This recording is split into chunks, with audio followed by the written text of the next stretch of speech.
camps. Millions were made refugees. By the time UN peacekeepers arrived, there was no peace to keep.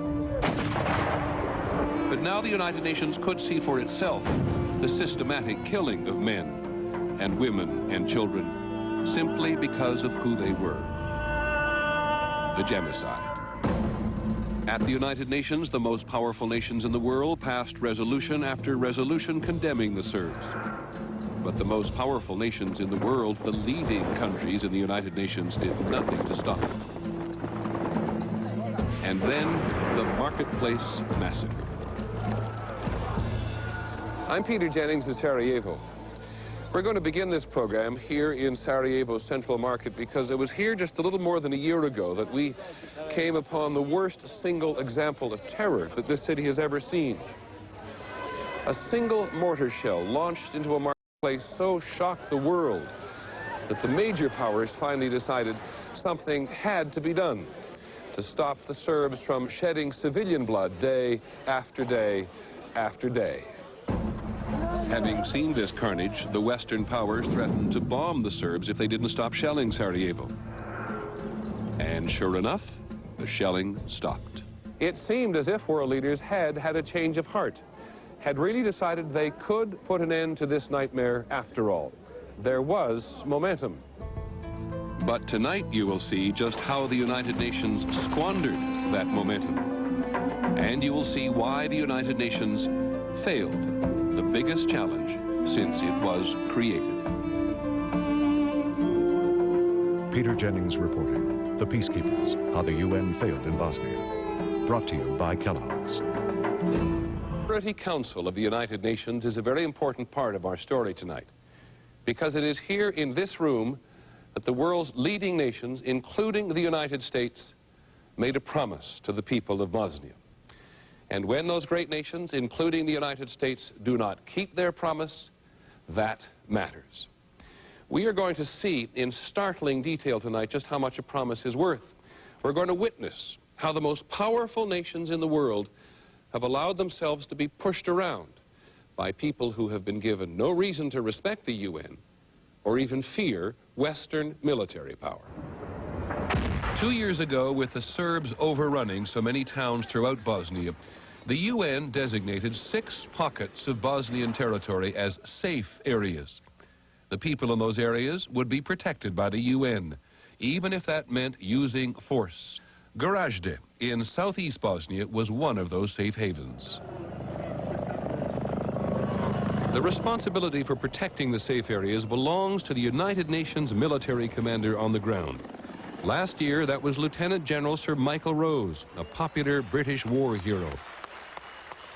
He got some of the credit for stopping the Serb shelling of Sarajevo.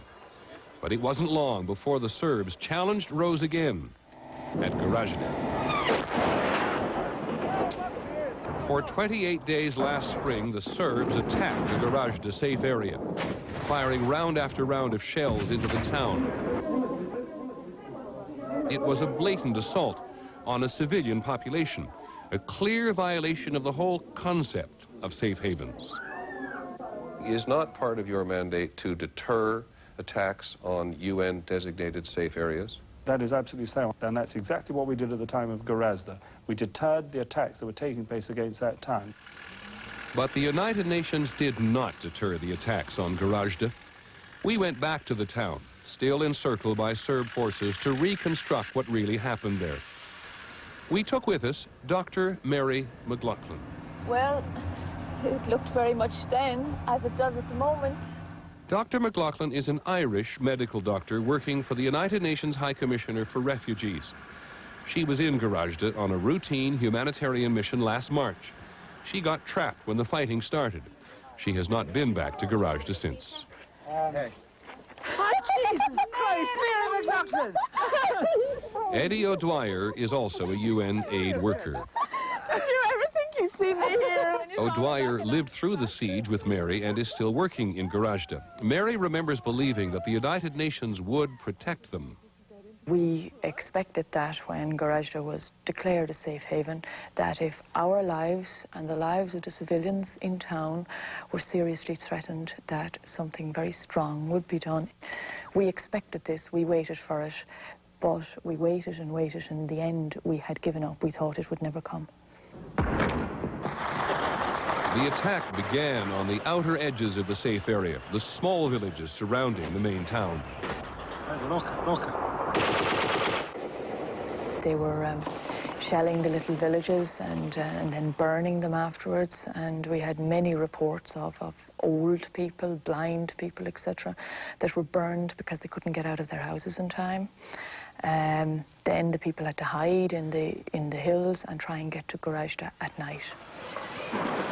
From the outlying villages, thousands of refugees flooded into the center of Gorazde. People were terrified, absolutely terrified, knowing that the advancing army is right at the edge of town and the fight is still going on. I mean, that creates some atmosphere, I can tell you.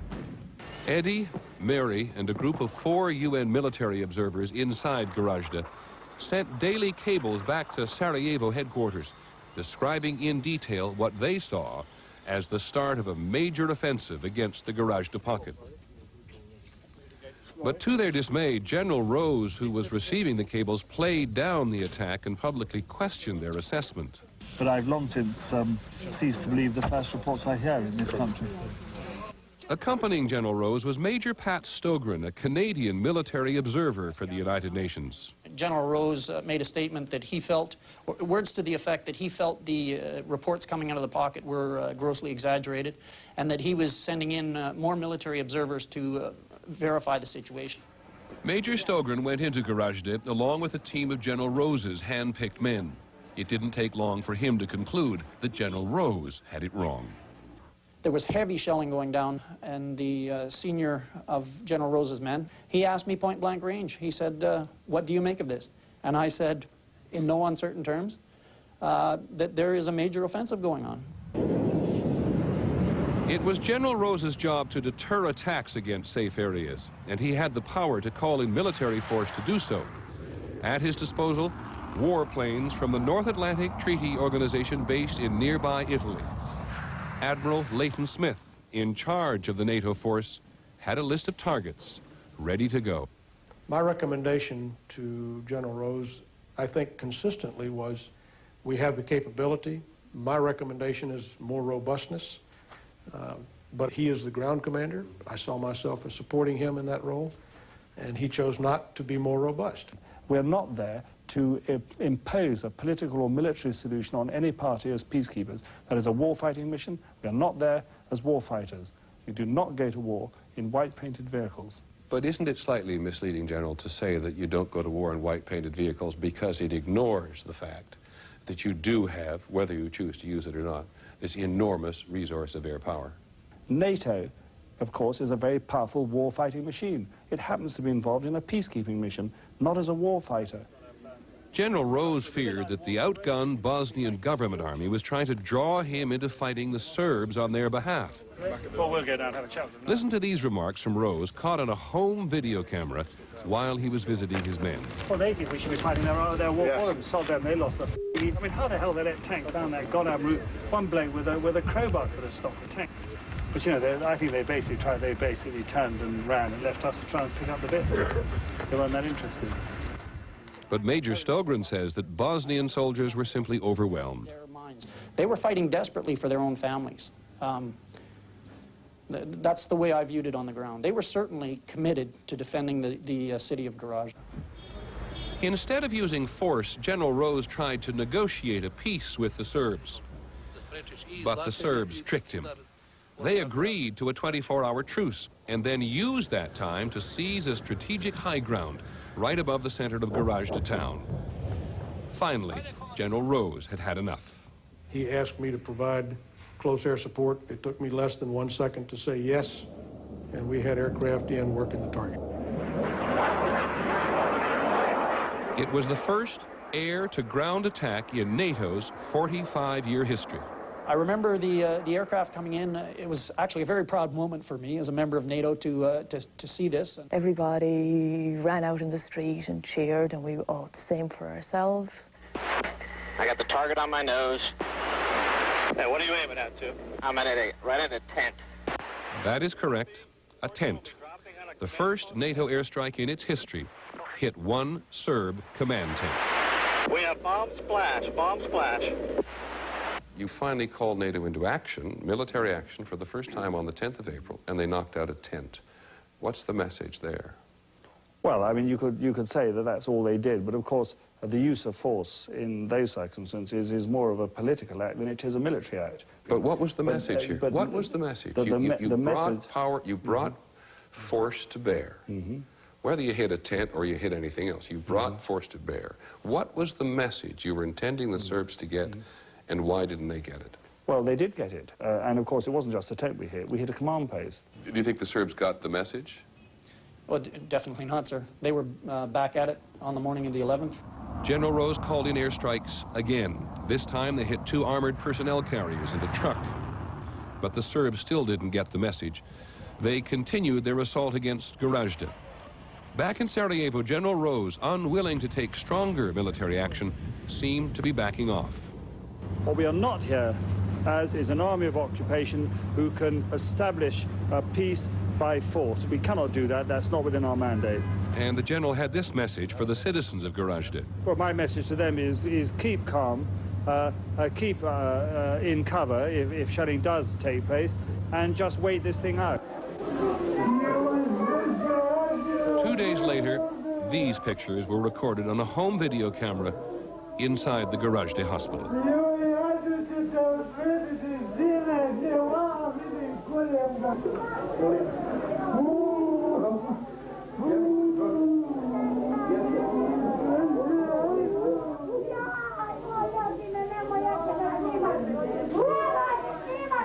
A lot of us, even doctors, nurses, sometimes was crying. And, you know, a lot of these wounded people, that persons was our relatives, friends, and it was very hard. Dr. Alija Begovic, the director of Gorazde Hospital, and his staff were overwhelmed. Mainly, those victims were civilian children, women in their flats, in their houses, in front of houses. When the Serbs are shelling a civilian population, do you say, that's a war crime? Of course, any shelling of a civilian population is a war crime. And do you therefore feel, when it's occurring, that you have got to do something about it? That your mandate requires you to do something about it? We always do something about it. Well, you don't really, do you? We always do something about it. If there is a deliberate shelling of a civilian population by one side or the other, then we will use force against them. But that is not what the general did. The shelling of Gorazde continued. The United Nations did not call in airstrikes. And with no real threat to stop them, the Serbs unleashed an all-out assault on the town. They were quite near the town at that stage. They could see exactly what they were shelling. They shot 2 tank shells at an outpatient's clinic that was heavily sandbagged. The first tank shell to break the sandbags, and the second landed in the clinic and killed 11 or 12 people and wounded everybody that was there. And that is deliberately aiming at a civilian target. Gorazde's main hospital, clearly a civilian target, was hit repeatedly. Those shells was falling down all around the hospital, sometimes on the roof, but in front of gates, in front of doors. And there was shelling of its walls and sniper fire in through the windows. And the patients were down in unfinished cellars. Sometimes the cellars were no more than 4 feet high, and they were crowded together on mattresses. So many patients were killed in the hospital itself. They came in injured, and they ended up dead in the hospital. Mary, Eddie, and the other UN workers were living underground in what had once been a bank vault. Mary sent out what she thought might be her final message from their cellar. We asked her to read it to us. Greetings from a city where only the dead are lucky. The last 2 days here are a living hell. Both residents and refugees are crowded into crumbling buildings waiting for the next shell. When it hits, many are killed, as there are such crowds in each building. The wounded lie for hours in the debris, as it is suicidal to try and bring them to the hospital. Our refugees have increased in numbers to approximately 100 now, mostly women and children. They pack the stairs to our cellar, and when the shelling gets particularly heavy, we bring them into our living quarters. They have little food, and we cannot help them, as our rations would be gone in an hour if we tried. They all have terrible stories to tell, but I cannot speak to them or look them in the face, as I am too ashamed at how little we can do for them. Presidents Clinton and Yeltsin want to hold talks about the future of Bosnia next month. There will be little left in Gorazde by then but corpses and rubble. Best regards, Mary and Gordana. Finally, after 26 days of shelling, NATO took the initiative and issued an ultimatum to the Serbs. Stop your bombardment of the safe area or your weapons will be destroyed. It took 2 days, but finally the Serbs began to pull back. UN helicopters were allowed in, and a massive medevac began. Eddie O'Dwyer stayed behind in Gorazde, while Mary flew to Sarajevo with the wounded. I never liked Sarajevo, but I'm delighted to see it today. Mary was happy to be out. Others were lucky to be alive. But even as the wounded arrived in Sarajevo, one of the strangest and most disturbing chapters in this story was about to begin. Now the world could see what the Serbs had done in Gorazde. But General Rose was somehow not convinced. General Rose went to Gorazde right after the siege ended to assess the situation for himself. His conclusions, particularly to those who had lived through the siege, were shocking. Even as cameras were recording these pictures of the wounded continuing to arrive in Sarajevo, this is what General Rose, inside Gorazde, was telling Dr. Begovic. And in fact, the people who came off the helicopters, some of them were young men who hopped off the stretchers and went into the town. Oh, yeah. So there was little scratch, yeah, but not what we thought. We thought the first... Later, General Rose would say the hospital basically needed a broom to clear up the rubbish. And here is what General Rose had to say when he returned to Sarajevo. Well, I'm delighted to say that the conditions of the people in the town and the destruction of the town the situation was a lot better than I had been led to believe. When General Rose himself commented on the fact that the hospital could be cleaned up by a broom and a mop, when he started talking about a minor number of casualties, all of this showed to us that we are not seeing the same picture in this. The aid workers had reported approximately 700 dead and 2,000 wounded in Gorazde. General Rose said those figures were wrong. We have been through the hospital records. We know exactly the number of people who were operated on, and we know the numbers of deaths that were recorded. And whereas people were talking in terms of 2,000 casualties, civilian and military, I think you'll find the figure is closer to 100, mostly soldiers.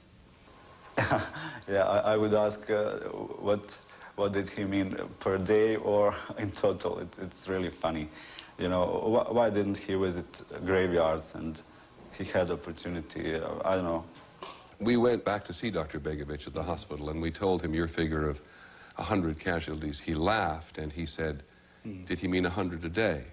Well, I didn't say 100 casualties. I merely said that the operations that took place in that hospital under anesthetic conditions were of that order. We visited the hospital, we have interviewed the aid workers, and everybody appears to stand by the figures they reported at the time, which is approximately 2,000 wounded and 700 dead.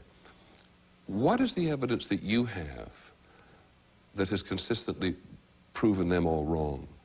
Well, I do. You can prove, as I say, one side right or one side wrong. I mean, possibly the truth lies somewhere in between. As I say, you'll never get to the bottom of the truth.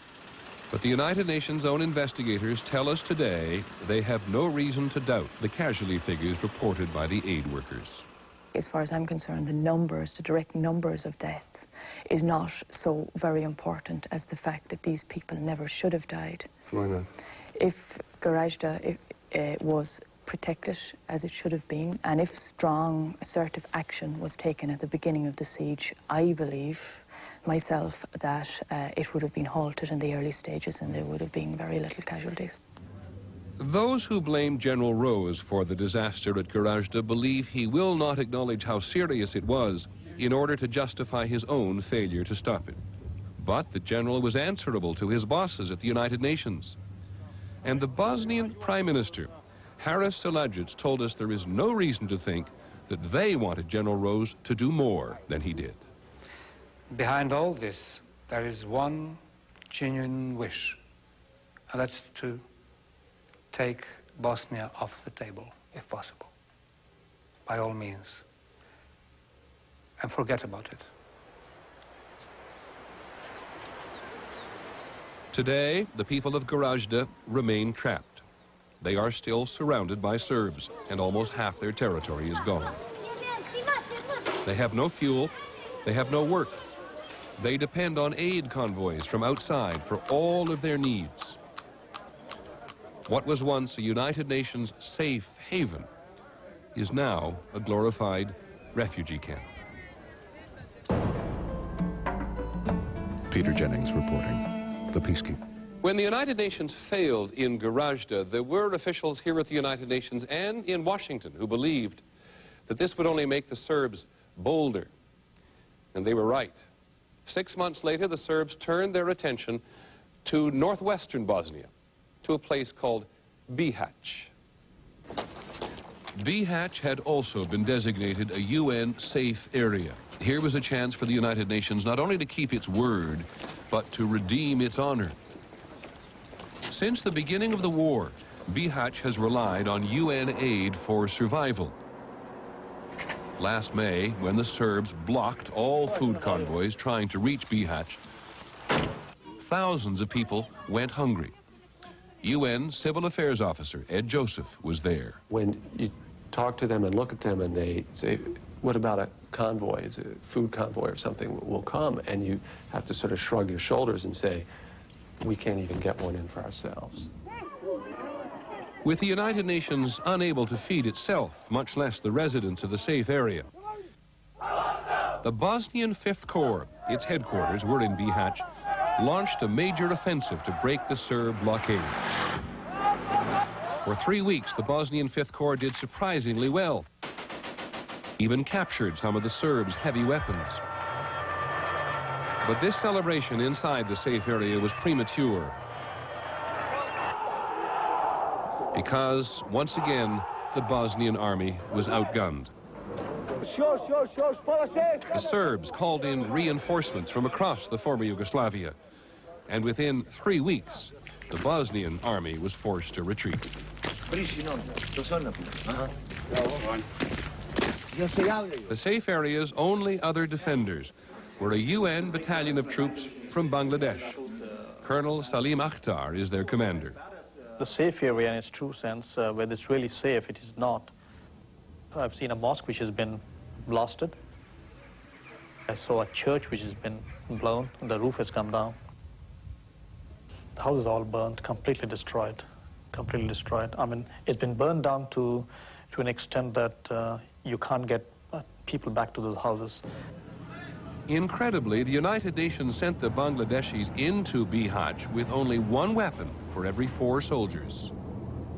What were you thinking at the time? Why did you send them in those circumstances?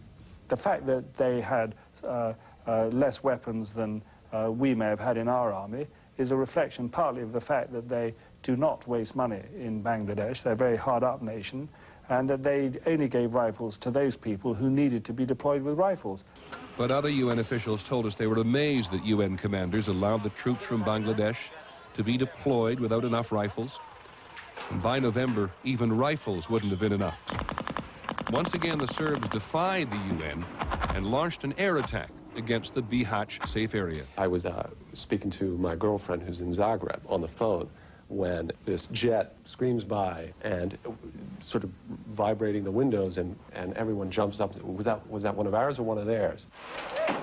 It was one of theirs, and it flew so low it crashed into an apartment building and several people were killed. Finally, a Serb attack was so blatant that the UN commanders had to act. They called on NATO to strike the air base which the Serbs had been using daily to bomb the safe area. But the UN would not allow NATO to take out any planes. All they could do was damage the runway. The Bosnian Serb leaders were not impressed. We were certainly not overawed by the demonstration of NATO air power, no. Jovan Zamatica is an advisor to the Bosnian Serb President Radovan Karadzic. We are not afraid of NATO aircraft. We've proved that we can bring down or take out those aircraft. And the morning after the NATO attack on the runway, the Serbs mounted a major ground offensive which penetrated the safe area. Quickly, they captured the high ground around Bihać. Now they could fire on the center of the town at will and see what they were hitting. One missile narrowly missed a playground. Oh my God, I mean, the kids were playing out. For some good reason, the teacher told them, let's get back to the class, and they'd just gone in. And 50 meters from them, the missile hits an old shed. But if those kids were playing where they were playing 15 minutes before, I mean, we would have had a lot of small children injured. Once again, the Serbs were totally ignoring the United Nations. And when General Rose called to complain, listen to what Mr. Zamatica said. Don't mess about. Don't around. If you hit us, it means war. This phone call was recorded by the Bosnian government, which believed that General Rose was soft on the Serbs. They should not have gone into the area if they indeed are in there. And if you could please ensure that if they have overrun the line, that they remove themselves out of the line. But it was the Serb politician who issued the ultimatum. Should you attack us from the air or in any other way, it means an all-out war. I could not be more serious. Instead of pulling back, the Serbs intensified their attack. The darkest moment for us, in my memory, was Thanksgiving Day. I mean, it was a very, very perilous situation, and we didn't know if a bloodbath was in the offing. By now, most of the residents of Bihać were huddling in shelters. The fighting raged within 500 yards of the Bihać hospital.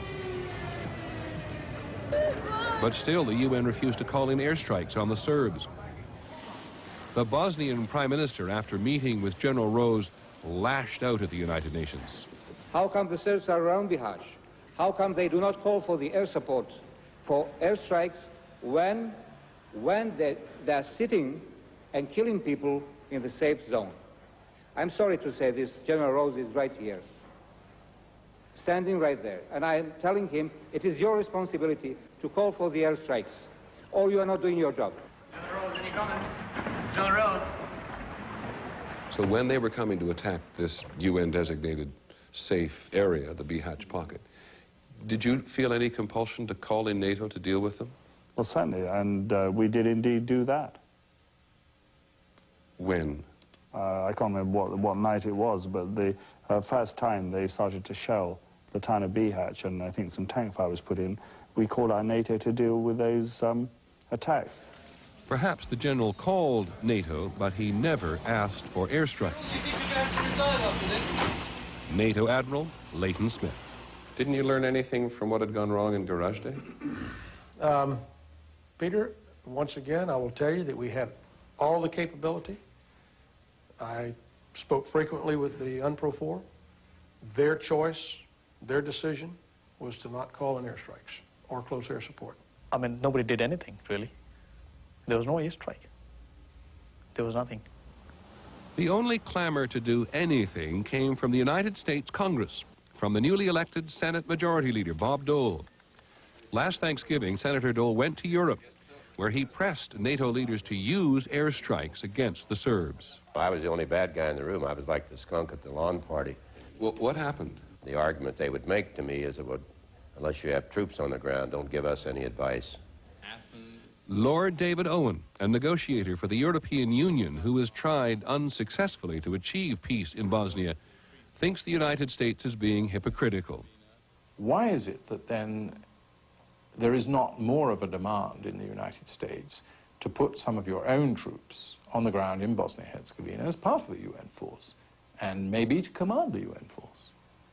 You know, I mean, If it's so simple, if the answers are so easy and it's just a question of strong resolve and these somehow wimpish Europeans who can't face up to this question, then why doesn't the Americans, with their greater strength, come in and help? But do the Europeans not have a good argument when they say that it's easy for us to sort of criticize from the other side of the ocean without having troops there? But is it easier for us to say, well, let's just go ahead and buy into a failed policy because that'll make the Allies happy? And if you have a failed policy, we ought to try to change it. If you're talking Bihać, then it's very hard to say that it's not a failure. Madeleine Albright is the U.S. ambassador to the United Nations.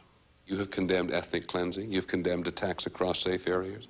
Where is the follow-through, and what has happened to U.S. influence? I do think that the United States is the most influential country in the United Nations on the whole, not necessarily on this issue. And on this issue, the Clinton administration finally decided that the image of a unified NATO was more important than defending Bosnia. There would be no airstrikes against the Serbs in Bihać. And with the NATO threat gone, the Serbs unleashed a brutal attack on the UN peacekeepers. On December the 12th, the Serbs fired a wire-guided missile at a UN armored personnel carrier near Bihać. It was a deliberate attack. And a wire-guided missile can't be a mistake. You are tracking it, you're flying it like a model airplane. Once you launch it for next a minute and a half or two till you're flying it, you know what you're hitting at because you've got to guide it to the target. The Serb missile killed one Bangladeshi soldier and wounded 4 others. Over the previous 3 days, the Bangladeshis had come under Serb fire, and though they requested NATO backup, nothing happened. You basically couldn't protect your own peacekeepers even. The Serbs had them pretty much at their will. As peacekeepers, you are always at risk, great risk. Your protection comes from, first of all, the moral position you have by being a peacekeeper, by being an intermediary. Of course, there was no time at which NATO would not have come in support of one of my soldiers had they been under attack. But UN peacekeepers were under attack. Isn't this an absolutely natural occasion for NATO air power to be used? Well, it certainly seemed to me, and we were prepared to provide that. You were prepared. You were on station. You were ready. We had aircraft airborne, and we had backup aircraft ready to go. And the request never came. At the time that it was really the worst for you and for the Bosnians in there, did you ever feel that the Western alliance would come and pull the fat out of the fire for you? You know, it's a fair question. Ed Joseph is a loyal United Nations employee. He was reluctant to respond. I think I know the answer. Yeah. No, I mean, there was... The Serbs are overrunning the enclave. The Bangladeshis are getting the hell shot out of them without any close air support. On what possible basis did you ever feel anybody'd come along and protect you? Well, faith springs eternal. In April 1995, 6 months after it began, the siege of Bihać continues. I've got one chance a season to make this course look... Certainty that the mission in Bosnia is worth it. Those doubts came to a head this past winter when the Serbs made it impossible to get even one aid convoy to hungry Bosnians in the town of Bihać. We have obtained a copy of a confidential memo written by Shashi Tharoor, second in command of the UN peacekeeping mission in New York.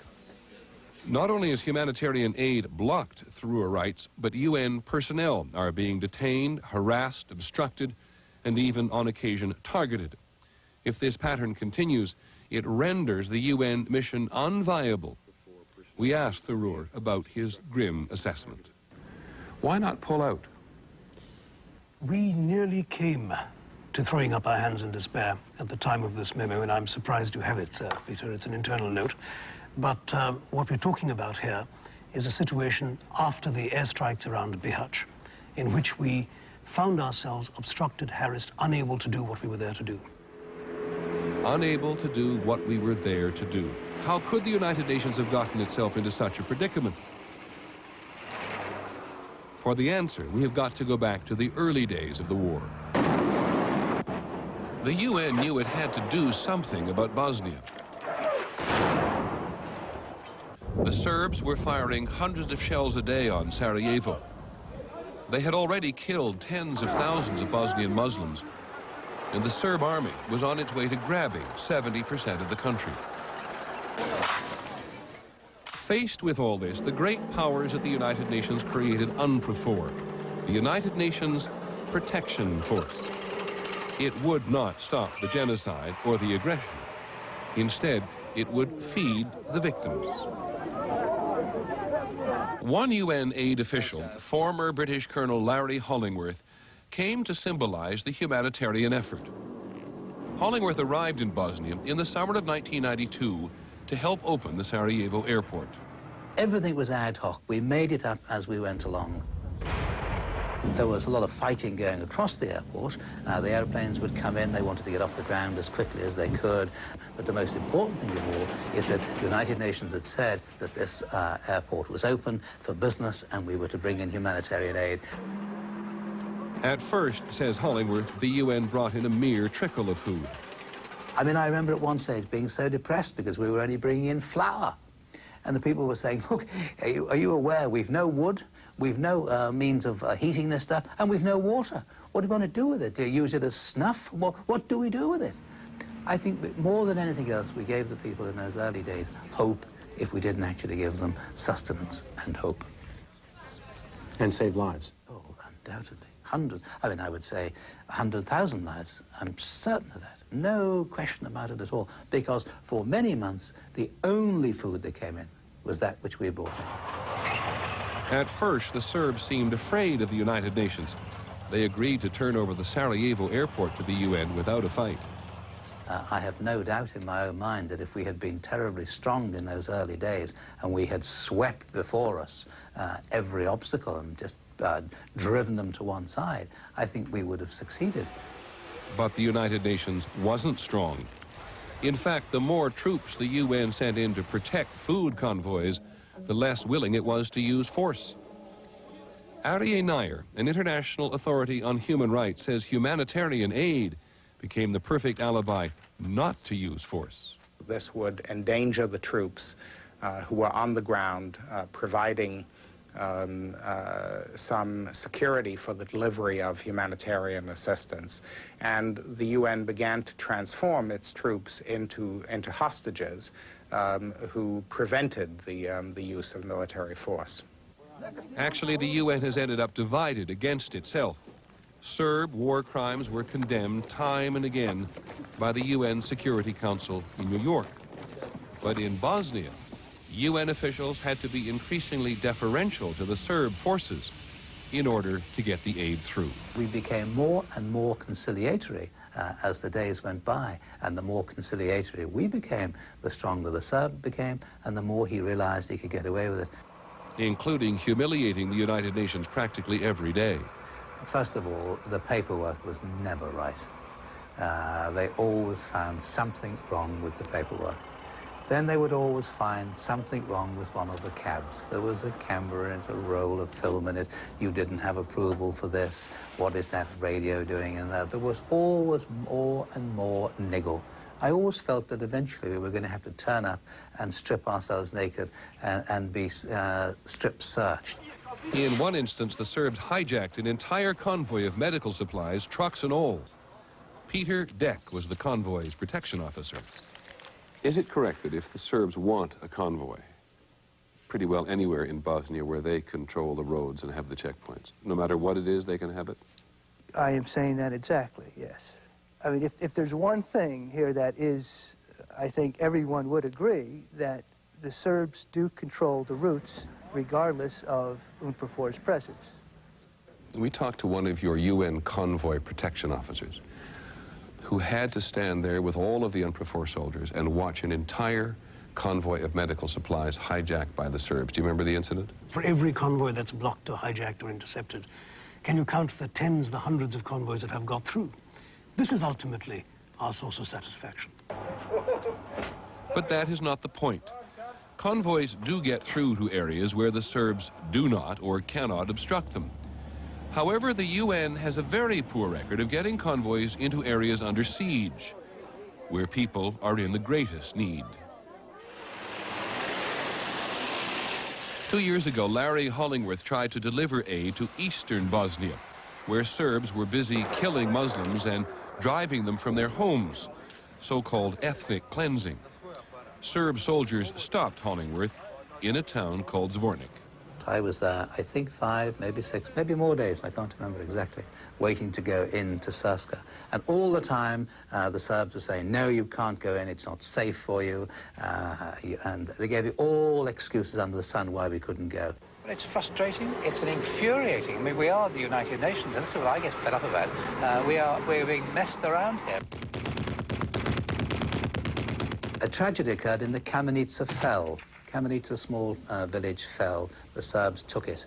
And I knew that all the people from Kamenica would run into Srpska, and that the great train of refugees would swell and the roads would be full of people. It was bitter, bitter cold. Bitter, bitter cold. And we could have been in that, but we weren't allowed to go in. We haven't got into Srpska. We've no idea what the hell's going on there, and it may well be that the delay is to allow people to cleanse the area. I was in no doubt that they were attacking the places that I was trying to feed, and they were in no doubt that I knew. They were cleansing.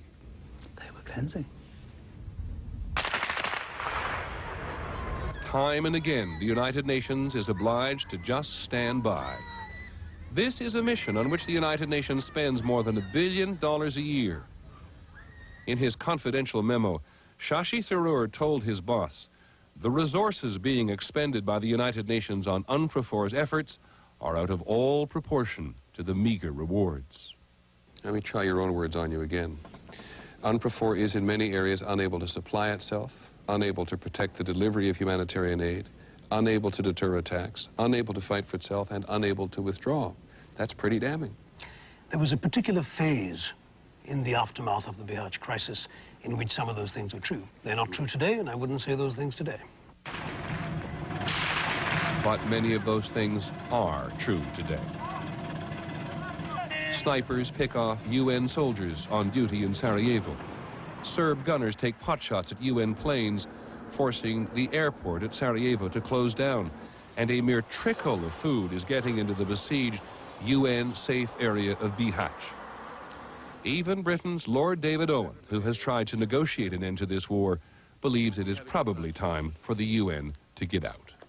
I personally think that come July, if there is no peace settlement in prospect, there is a lot to be said for a withdrawal from Bosnia and Herzegovina. It will be a painful and difficult decision, but I think it may well be necessary.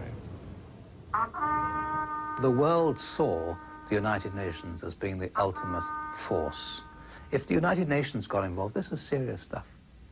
Don't mess with the United Nations.